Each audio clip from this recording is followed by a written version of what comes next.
We celebrate today the feast of Christ, the universal King.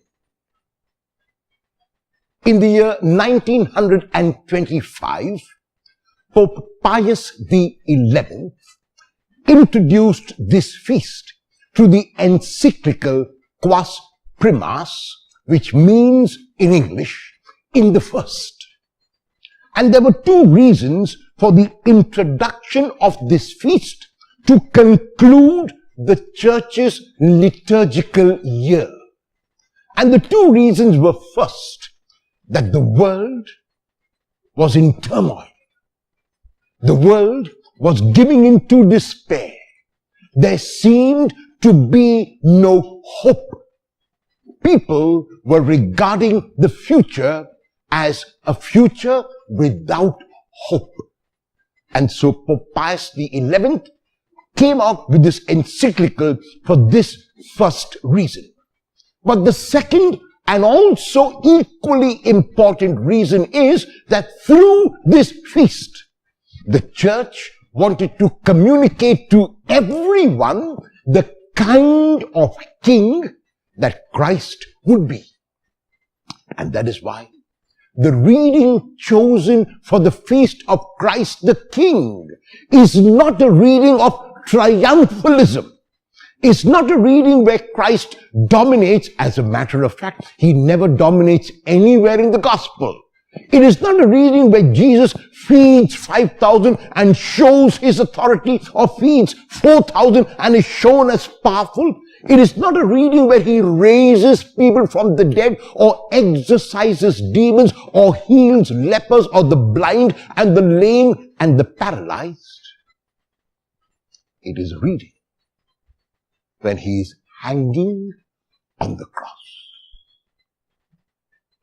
And even as he hangs on the cross, abandoned by his disciples, abandoned by his followers, abandoned by the people to whom he reached out, there are people who pass by that way, who mock him. There are the religious leaders who have been responsible for his crucifixion, who berate him and make fun of him. And they challenge this man hanging on the cross to come down from the cross. He has to show his power.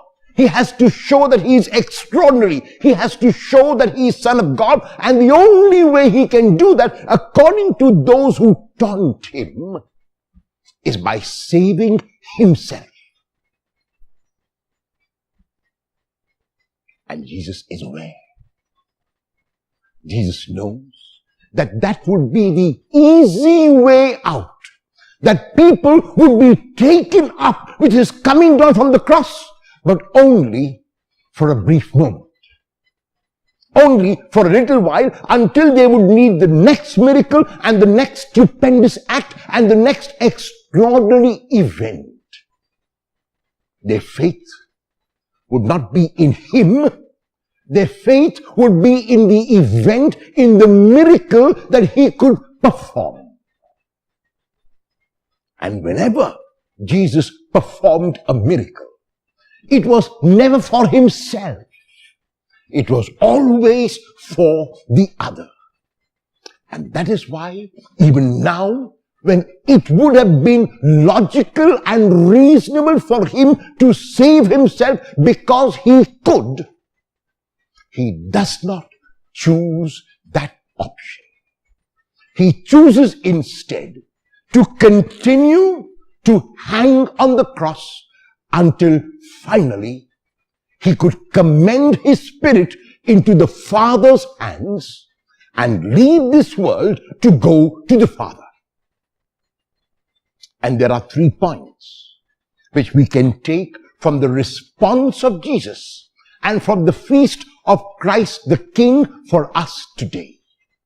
And the first is the lesson, is the example which Jesus has given us through his life, through his mission, and even through his death, That is, a life lived for the self is a useless life. A selfish life is not a life that anyone who believes in Jesus is called to live. It is true that we must take care of ourselves. It is true that we must be concerned about ourselves, but it is also true that we must be as concerned about others as we are about ourselves. The golden rule which Jesus not only proclaimed with his lips, but lived with his life, says, do unto others as you would have them do unto you. And put in another way, love your neighbor as you love yourself. This is the example that Jesus gave not only in his proclamation, not only in his teaching, not only in his preaching, but even in his life. Even as he lived, even as he died, he continued to live and die for others. Instead of saving himself, he preferred a death on the cross so that he could be raised by his Father, and so that all who believe in him could be saved. The second point that we can take with us about this feast is once again the attitude of Jesus to doing God's will. Doing God's will means that I do what I have to do at the moment, and I ensure that when I do it, my conscience is clear. My heart is clean. So I will never perform an unjust act. I will never perform an act which berates others. I will never do an action which demeans someone else.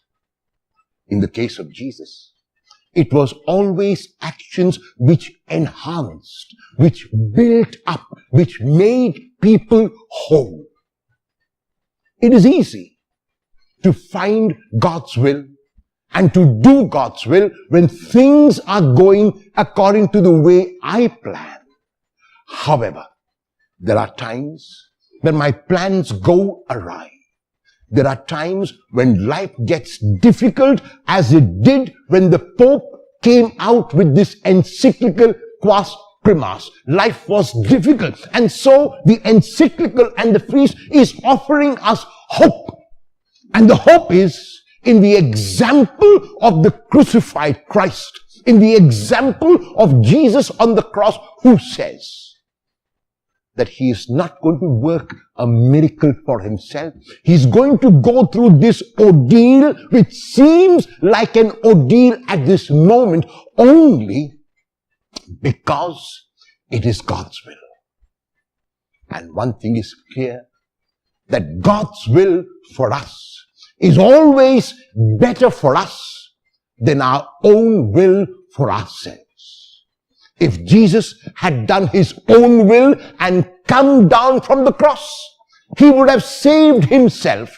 He would have lived for a few more years. He would have died a natural death maybe. But then, he would only be a prophet. He would only be a holy man. He would only be a man who healed others and taught with authority. However, because he dared to do God's will even in the most difficult circumstances. However, even when he was taunted from the cross and may have been tempted to do his own will, he continued to do God's will. He died, but he was raised and lives again and has given all of us this new hope. Because he obeyed God's will, Jesus is not merely a prophet. He's not merely a holy man. He's not merely a miracle worker and an extraordinary teacher. Jesus is the risen Christ. And this risen Christ has prepared a place for each one of us, those who dare to follow his way of life. Those who follow him, those who do God's will. And the third lesson is that there are times in our lives when we are faced with options. And sometimes the easy way out is the wrong way. But because it is the easy way, we have often taken that way. The right way is sometimes the more difficult way. And so, the challenge, like in the case of Jesus, the easy way out could have been to come down from the cross. But he knew that the harder way at that moment, but the right way, was to remain and continue to let God do what God had to do. And so on the feast of Christ the King, let us look at this crucified Jesus. But let us not keep our gaze only on the crucified Jesus, because we know that the crucified Jesus is also the risen Jesus. And in his death and resurrection gives us hope. He invites us first to live for others. Second, to continue to do God's will no matter how challenging it might be. And third, to choose the right way, even though many times it might be the more difficult way. I wish all of you a very happy feast of Christ, the universal King. Amen.